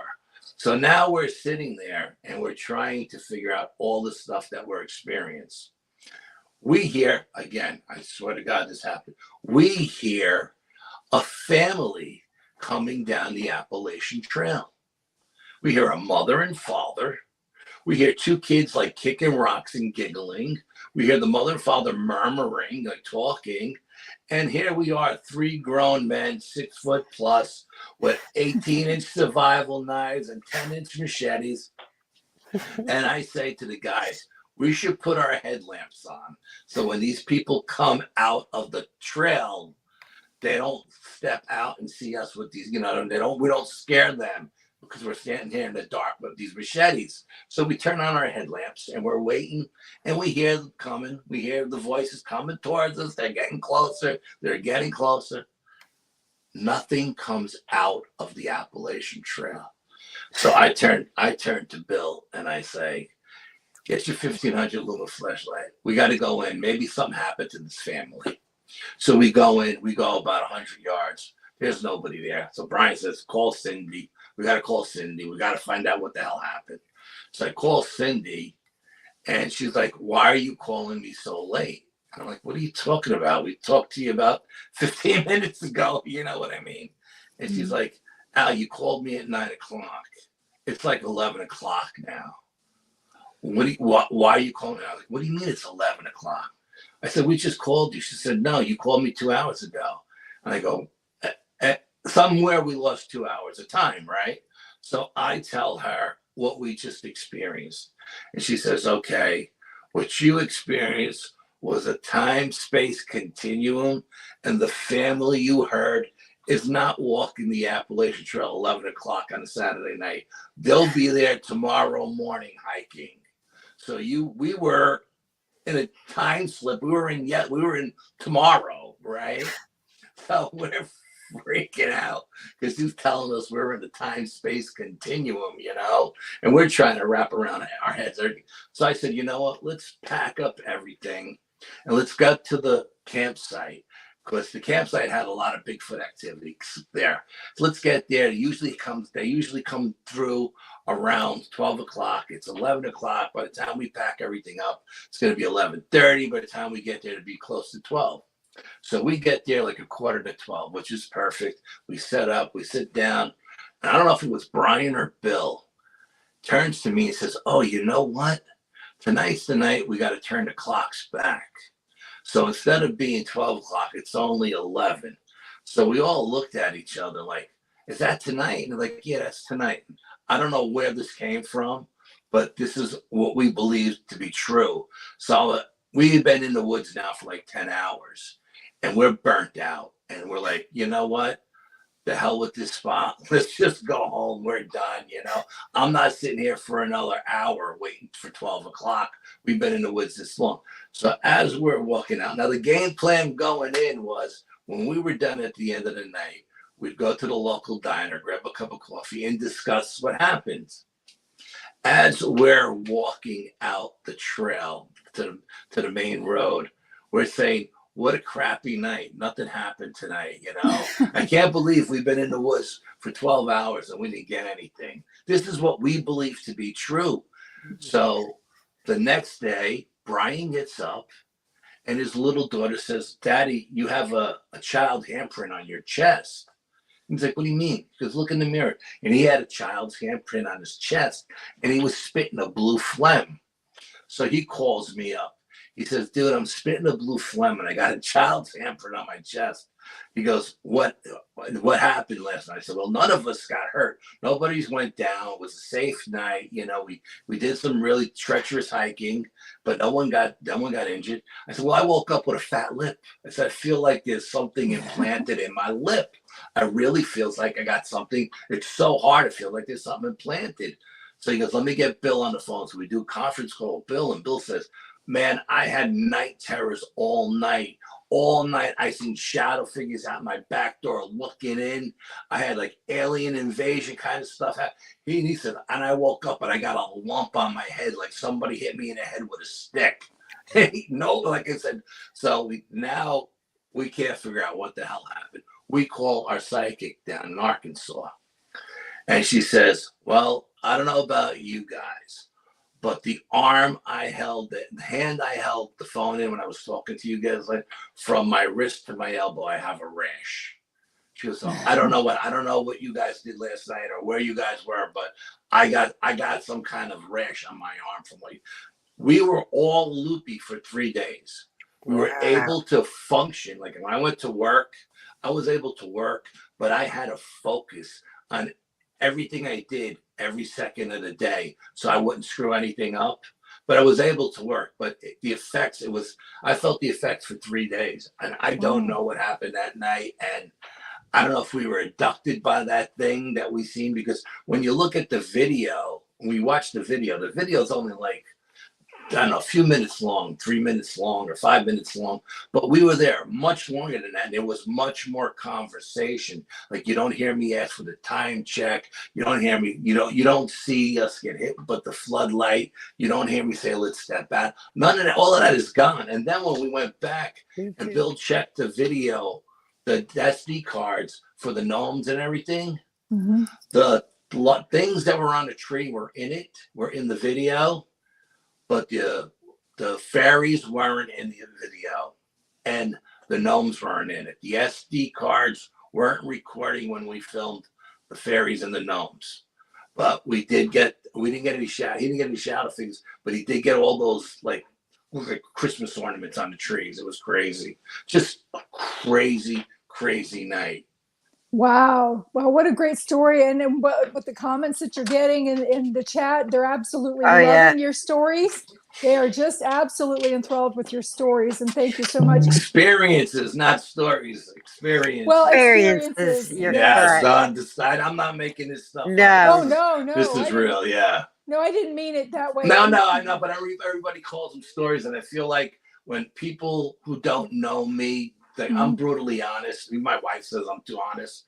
People who don't know me and they hear the word story, they think I'm making it up. I'm a storyteller. I'm not. I'm telling an experience that I lived. Believe me. Yeah. I like that word. Yes, and everybody in this room believes you. And even with the experiencers, sometimes people, they talk about, they're going on, what is the word that they use for haunting? When they go, to me, it should be haunting experiences instead of the other word that they use, haunting. Ghost hunting. Yes, I hate ghost. I cannot stand the ghost hunting. It hunting. should be ghost experiencing. I don't want to hunt anybody. I don't got a gun. I'm not shooting no one. Maybe I don't hunt my camera. I don't hunt anything. I research the paranormal, and I do expeditions with the Sasquatches and stuff like that, but I don't hunt anything. So I'm not a ghost hunter. I'm a paranormal investigator. That's what I say. I don't go hunting Bigfoot. I go researching them. I don't like that term. I'm a paranormal magnet. It just happens around me. That's not even, Me too. I can't even explain it, and people around me can vouch. Just and it's the same. We've never been on an investigation where we haven't had something happen. And when I tell people that, they say, "Oh, you're full of baloney." You know what I mean? Every single time I say, I don't do these investigations by myself. I mean, once in the blue moon, I end up by myself. But I mean, I have other people to validate what we're experiencing. And when we go out, I will invite people who are not part of the team to come out to validate anything we find. You know what I mean? This way they can hold our feet to the fire. If we tell you, we talk about an experience and they were there and that didn't happen, they can call us on it. You know what I mean? Because they have nothing to gain by lying for us, Right. So. Right. And everybody here believes you. It's validating for some people. Vixen had asked if it was a gnome or a TOMTIE, Tomtie. I don't know what a Tomtie is. I don't know what a Tomtie is either. It looked like your typical garden gnome with the pointy hat and the beard, but instead of being like 16 inches high, it was about 2 feet tall. Oh wow! That's amazing. No. It looked like a gardening gnome. It really did. I mean, it's just mind-boggling. That's amazing. Also, somebody had asked a question. Jeff had asked a question earlier. If you go back and find that question, if the Bigfoot changes into a bear, if it does shape-shifting into a bear, is what he was asking. I don't think the Bigfoot shape-shifts at all. I think it can change its energy. Like I think a lot of times when we see these balls of light in the woods, I believe it's the Bigfoots either going into a dimension or coming out of a dimension because they've changed into an energy form to travel through them. You know what I mean? I do. And I think, and because a lot of times people will say, "Oh, I seen an orb," and then 10 minutes later, a Bigfoot came out of the woods. And I was like, and I truly believe that they can raise their vibration to a certain level. I mean, I do believe they're part human, but they're also there's their DNAs. The mitochondrial DNA, the female DNA is human, but the nuclear DNA is unknown. So we don't know what the male DNA is. But I believe I believe it's been here forever. I don't believe it's there may be some that are extraterrestrial that look like Bigfoots, but I don't think they're actually the Bigfoots that I'm dealing with. I think the ones that I deal with come from a different dimension. I think when they are here, they're flesh and blood, and yes, they can be killed if you know where to shoot them.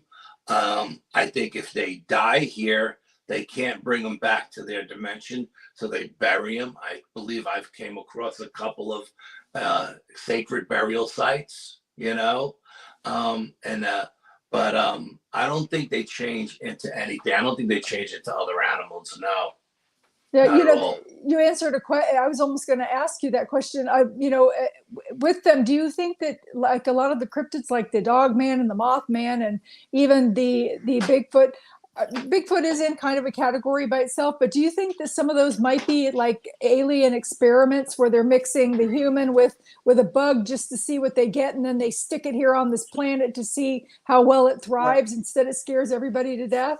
Chimeras, yeah, I believe the aliens have created chimeras over the centuries, and that's where you get all these like mystical creatures from Greek and Roman and Egyptian, history, law, whatever, folklore, whatever you want to call it. Yeah, I believe they created chimeras over the years. Absolutely, yeah.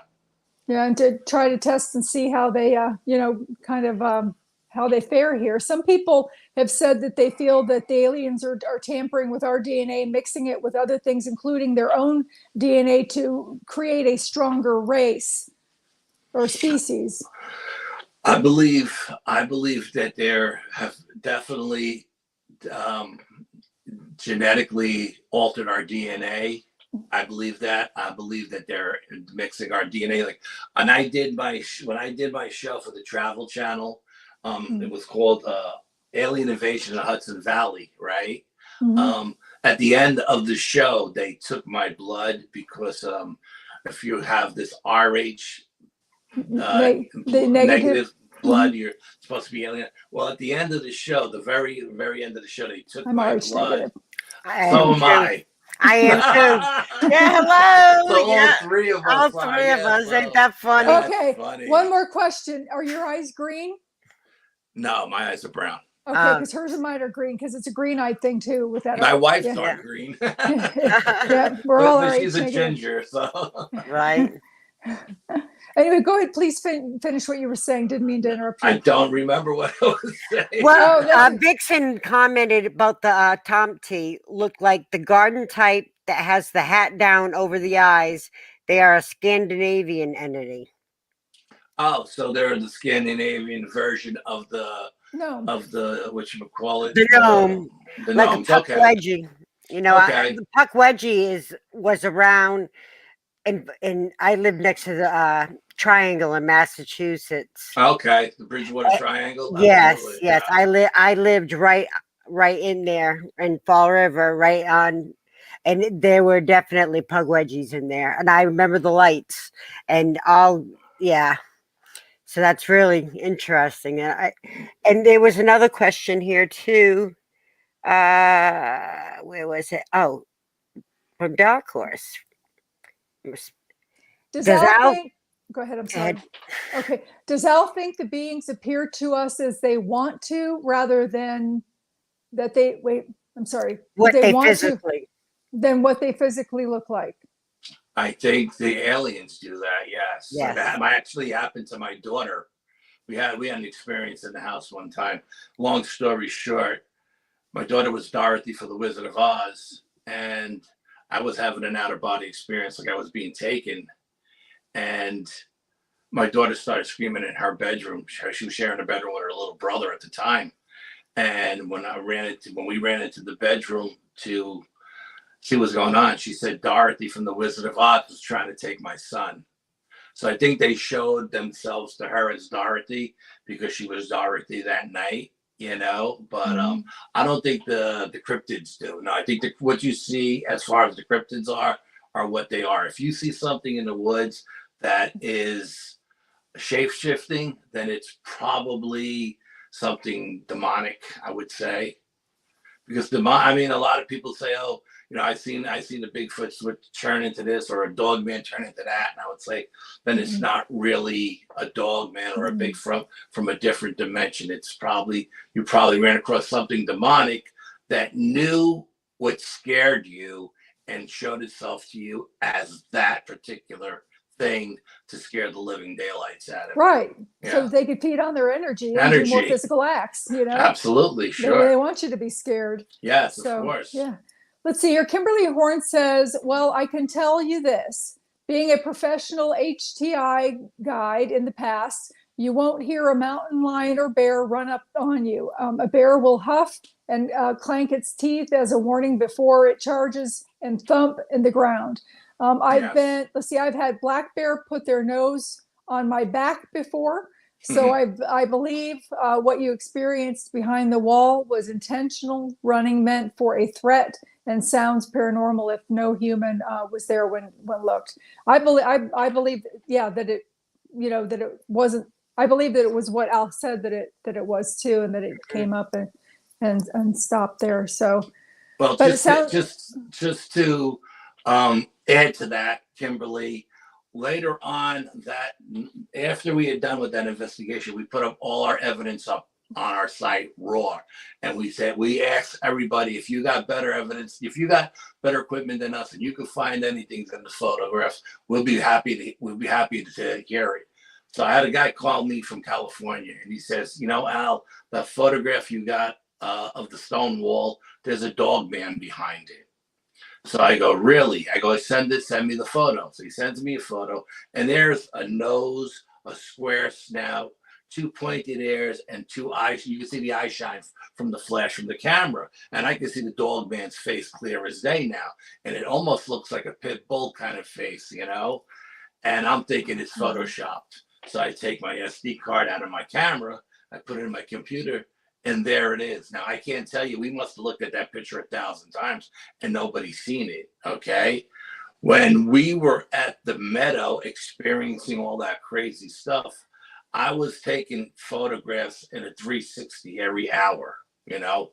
And in one of the photographs, again, same guy from California sends me a photograph. He says, calls me up, he says, Al, you got a Bigfoot in that photograph. That's one of the photographs I sent you guys.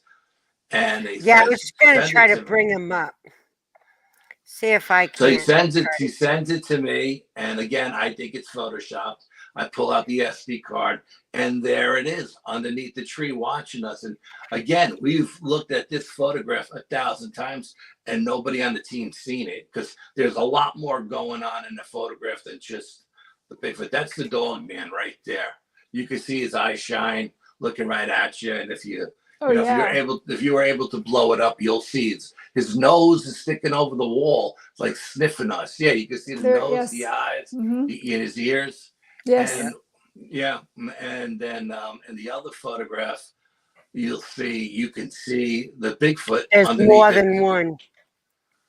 Well, I only see one in that photograph because I'm looking at the eye shine. It's the same photograph, just with a little different contrast in it to bring it out. But Bigfoot photograph. Again, we didn't see these pictures. We didn't know they were there. And that's why we put him up. And there he is right there, the big guy underneath the tree looking at us, you know. And he must have been experiencing everything else we were experiencing that night, watching us. And we never seen him. And like I said, that photo I just took, I was doing 360s all night long. And I just happened to get that. I was very lucky to capture that image, you know. That's the handprint on my car. That's amazing. It's absolutely amazing. And you can see it clearly. Yeah, definitely. Yeah. Great shot. Yeah, I was very lucky. Yeah. Yeah, great catch. Great catch. And that's usually, some of the times when I also catch like ghosts and things on film, it's just I'm taking a picture of something else, and then it's like, oh, wait a minute, looking for that. But those are amazing. That's very clear. You can see the eyes and the snap, all of it. Oh yeah, yeah. You could see him looking over the wall, sniffing. He was probably getting our scent. You know what I mean? Yes. And there's a lot more to the Dogman stuff because later on, it came to my house. You know what I mean? What? We actually went back to the den. I was being drawn back to the den, and we found the den that we didn't know was there. And inside the den there was one that had a wolf's head, and there was one that had like a hyena head. And I think that's the one that Bluff charged us that night, because that particular creature was looking right at us, snarling at us in the photograph. And then next to that were two little baby Sasquatches. And in between the Sasquatches, there was a creature to me that looked like the creature from the Black Lagoon. Now my partner thinks it was a reptilian, you know. Probably And was. what it was doing with the two baby Sasquatches, I don't know. But after I was drawn to the den and we found that, and again, this is another long, drawn out experience, because so much stuff happened for me to even get to the den to find it. I had one come to the house not once but twice. Wow. Wow. Well, we would actually love to hear about that if you want to share it. Real quick, I guess we don't have a lot of time left, so I know these 2 hours went by really fast. Or you can save it. We're hoping that you will come back with us again. Absolutely. We would love to have you. You've been an amazing gift. Whenever you're ready, you just reach out to me. I'm always available. You know what I mean? And Wonderful. But just shoot me some dates and so. But like I said, I was being. We had that experience in October. I was that whole winter. I was being drawn back to that ridge, and I don't know why I was being drawn back to that ridge. So when the spring came, I called Brian and Bill and I said, look, I'm going back there. And if you guys don't want to come, I understand, because, you know, the reality is we all could have died that night. You know, we really could have. No joke. And I understand this. If you guys don't want to come back, you know, you don't have to come with me, but I'm going, because all winter long, I'm being drawn like something is pulling me. So they both said, no, we'll go with you. And I said, okay. I said, but don't distract me from where I want to go. Don't pull me left. Don't pull me right. Let me get to where I gotta go. Because I know Brian's sensitive. He gets pulled one way. Bill's sensitive. He gets pulled. And they're like, all right, I'll calm down. Go where you want to go, right? So we're going. It's a hot day. It's like July. It's like 100 degrees out. And it's a 4-mile hike deep into the woods. Again, it's very treacherous. It's not like you're walking, you know, a hiking trail. You're on a goat trail, basically. And we're starting to get close to the ridge. And all of a sudden, I think I got hit with some infrasound. Now, I don't know if it was coming from the Bigfoots trying to keep us away from where I was being drawn, or if it was coming from the Dogman. But I think the night the Bigfoot whooped at us, it was trying to tell us that we were in harm's way and we should get out of there. You know, I think it really was a warning. Like, you guys don't know what you're messing with. You're in a bad location. You should leave. But we didn't know. But as we're getting there, I'm getting hit with infrasound. I'm overheating. I feel nausea. I'm weak. And, you know, we're 4 miles deep into the woods. And Bill is freaking out. You know, Al, we got to turn around. If you go down, we can't carry you out of here, because the way the trail is, it's so treacherous. It's just, you know, one person walking alone could barely make it. Never mind 2 people carrying somebody. And I was like, no, I'm not. I can literally see the ridge from where we're sitting. There's no way I'm turning around now. So Brian said, hey, have some oranges. And I ate some oranges. I got some vitamin C in me. I poured some water over my head, and about 15 minutes later, I felt normal. So I said, okay, now we're going. Because, you know, there's no way I'm that close and I'm going to turn around after I've been being drawn there all winter, you know? So we get there and we're walking around, and we're 3 seasoned investigators. We know what we're looking for, and none of us are seeing anything. It's like, there's nothing here. And we're looking around and like, why was I being drawn here if there's nothing here? It doesn't make any sense. Something is not right. And as we're looking around, I hear a little voice in the back of my head say, jump on this big rock right here. So I jump on this big rock, And he says, take your walking stick and move the cattail. And I moved the cattails, and there's a trackway going right into the swamp. So I said, Bri, jump up. Bri jumps up. Bill jumps up. I said, Bill, zoom into that. It looks like trees that have been pulled over, but it felt like it was a den to me. And I said, Bill, zoom into that den with your camera. And he zooms in, and he's got this camera. You can see the alien bases on the moon, okay? It's like a $4,000 camera. I mean, he zoomed in, and he says, there's creatures in there. And he goes, I'm going in. So he jumps off, and I go, where the hell are you going? He goes, I'm going in. I said, because I'll just step in the creature's footprints. So he steps in the creature's footprints. He goes down to his knees. Now he's stuck. So Brian and I have to literally pull him out of the mud. You can't walk in there. You got to have like legs that are 7 feet tall to walk through this stuff, right? Now, all of a sudden, it's like the veil has been lifted from our eyes. There's arches, there's X's, there's breaks, there's bends. We find scat. I found this thing that looked like a corral made out of down trees. Like it was a horseshoe shape kind of thing. And I said, it doesn't make any sense. This doesn't happen naturally in nature. This was built. And who built it and why? And the only thing I could think of is that if you were herding deer into that corral, you could ambush them from the other side because they'd be stuck, you know? And then the voice in my head says, go up on that northern ridge. We'll go walk that ridge. So I'm walking that ridge, and as I walk that ridge, I look down into the swamp, and there's a trackway coming out of the back of the den, going right down the center of the swamp.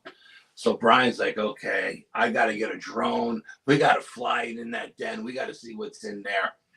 So that's why I was being drawn there, to find that den. We didn't know that den was there the night we were up on the ridge, you know? If we knew we were in Dogman territory, we probably wouldn't put ourselves in harm's way, you know?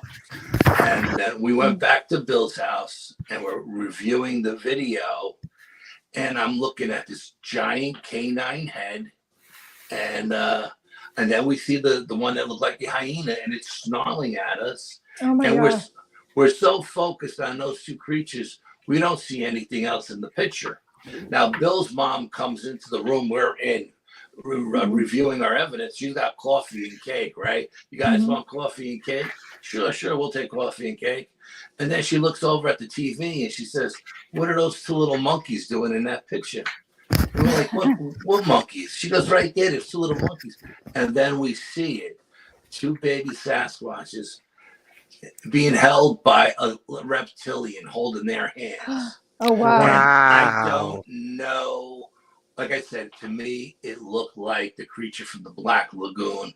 Brian swears it's a Crazy. reptilian. It probably is. There have been UFOs siphoning water out of the lake there. There have been balls of light that dive into the lake and then come back out. It's all connected. It's all connected. It's all connected. It is. It's all connected. I was one of those people when I started a long time ago that thought everything was separate. But after my ascension, and I was told the secrets of the universe, I know it's all connected now. It's all connected, and I was like, so then after that, and then that leads into the one that came to the house. We're running out of time, so I don't want to get into it now. It's okay. Wow. You know, it's been, this has been so amazing. Everybody's just absolutely loving you. I'm enthralled. I could sit Me here all too. night and talk to you, hear your stories. I just need a little popcorn, you know? So, yeah, you know, these are great. You know, I'm like mesmerized. Absolutely. Over Me here. I'm too. like, these are, you know, and we believe every word that you're saying, every word that you're saying, which is great. How, if people would like to get in touch with you, how would they go about getting in touch with you? Do you have a web? I know that you've got several things going on. Yeah, you could reach me at the Bronxville Paranormal Society.com. The Bronxville Paranormal. We got 2 pages on Facebook. We have the group page and the team page. Either one of those. New York State UFO Project, New York State Dogman Project.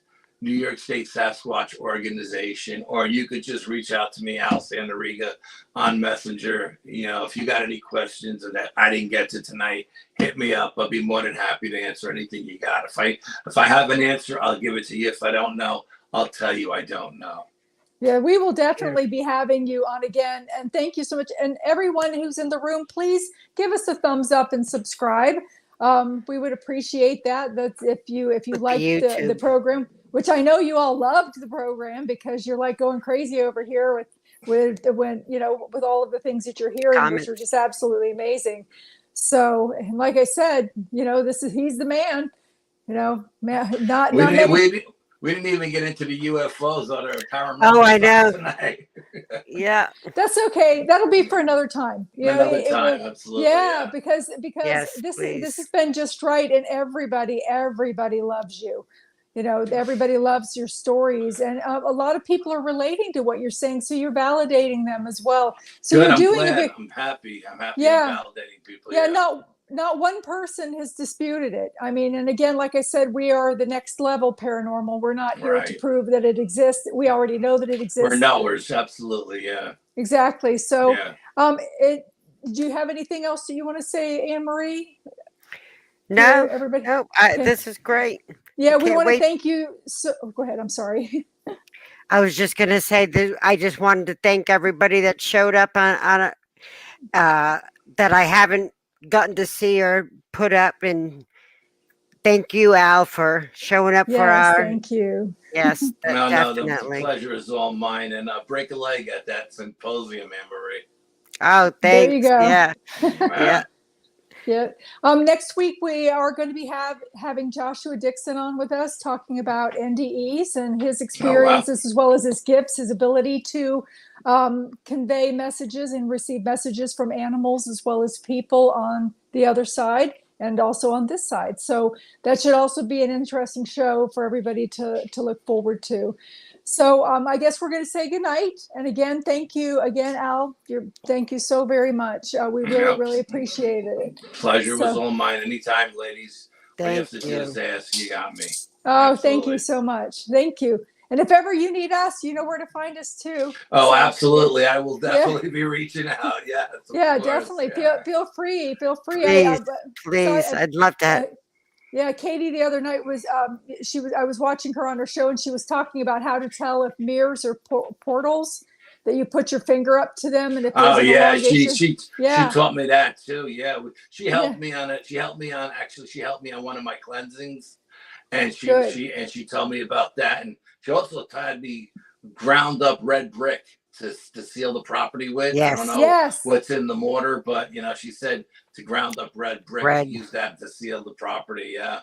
There you go. I love Katie. She's the best. I love absolutely. Katie, and she is the real deal, people. If I you're do lucky too. enough to be able to be read by her, she's just amazing. Richard, her Richard's a great guy. They're wonderful too. I had a long conversation with him one day too. Yeah, absolutely. Did you? Yeah. Oh my gosh. He gave me a little tip on something that I'm going to try on an investigation. Yeah.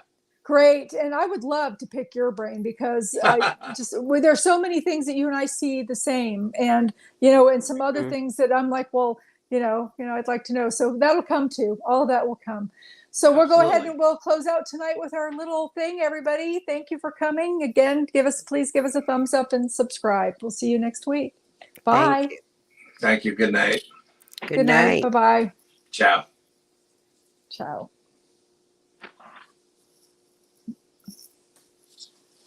See here.